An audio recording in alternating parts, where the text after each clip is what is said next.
And just like that, TikTok went dark. I actually wasn't expecting it because I thought we had another day with TikTok, but oops, wasn't paying attention too much, huh? Oh well. All right, so for the people on YouTube who are not into TikTok, I'll just recap the last week because it was really glorious, honestly. All right, so about a week ago, people were like, oh my God, where are we going after TikTok goes away? Oh, what are we gonna do? And then somebody brought up Red Note. I don't know who that somebody was. But then suddenly it was like, hey, this is the ultimate protest. As a collective, we were saying, no, we are not going back to Meta because Meta is the cause of this TikTok ban. We know how many millions of dollars Meta spent to lobby against TikTok. And we're mad. So Meta's out. It was the ultimate digital Boston Tea Party, y'all. Because we were like, no, we're not doing that. We're going to throw that tea into the water and we are going to go to Red Notes. So we downloaded the Chinese app. It was not what we expected. A lot of people, I think there were some Americans that were like, thinking it was just a replacement for TikTok and they could just go on there and spout out their stuff and whatever. I went in because I'm like, okay, let's see what they're doing. And the Chinese people were very welcoming. They wanted to learn about our culture as much as we wanted to learn about theirs. And we learned some things from them.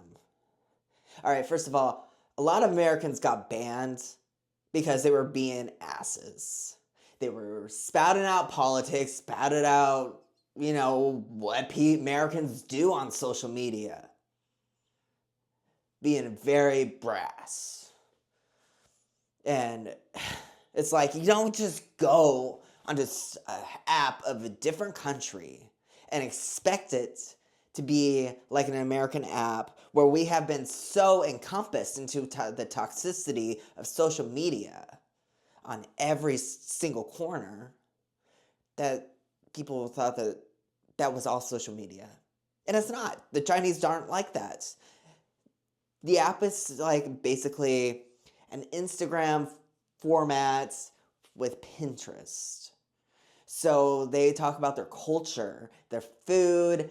Oh my God, their scenery, their environment is so beautiful. I have got to go and be a tourist there someday. I need to see that countryside in person. It was so beautiful. And even their cities, the architecture, everything, and their technology. Let me tell you, their technology. They're lucky. The technology that they ban here in America that we cannot get, they are living the future, y'all. Or rather, they're living in the present. While our technology here in America is in the past of 20 years ago. But they also made it very clear they want some things from Americans posted on there. First of all, they want Chinese subtitles. Not everybody speaks English. A lot of people do. Most people do. But not everybody. Those of us that can't speak Mandarin need to put Chinese subtitles and just hope that it translates correctly. And the other thing is they expect a higher quality video. So all of the really low definition type of stuff that we put on TikTok was not to their standards, which I am totally about. So I'm kind of like constructing in my head what my first video, if posting on there, would be. Like, I want to show the scenery of my hometown. I want to show stuff about my farm. The problem is it's the middle of winter, so it's not pretty to show, you know. Just kind of waiting. I'm trying to planning because I want to make a good impression there.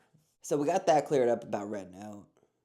It's not that they were, censoring the Americans. No, the Americans weren't behaving themselves. They were not being respectful to their culture or really what the purpose of that app was. All right, so let's talk about what TikTok was used for and what it could have been. Is it gone? I'm not sure. Could it just be a merging with whatever platform purchases it, and it's just a blackout period so they can get their software together and stuff like that? That's very possible. However, to look at the present, you must look at the past. Now, I have long said TikTok could very well have been the 100 Flowers campaign, which is what Mal used to see who was the supporters and who was not. Is that going to stop? Did that knowledge stop me from posting? No. Does that knowledge stop me from posting my political content? Oh no. Why? Because there was reach. Through TikTok, you could have the reach to even get seen by your politicians or to be seen by people close to the politicians so they can relay messages. That's how the Kamala Harris campaign, while there were some issues within the campaign, I could tell that they had gathered intel before they set out. So that in itself is something that you can't replicate. Even if you're just business and you have a product and you want to get customer opinion and you don't, but reviews are just reviews. People are just gonna just put whatever, but on TikTok, you will see the absolute truth. Why? Because you can look into their eyes and you can see their truth.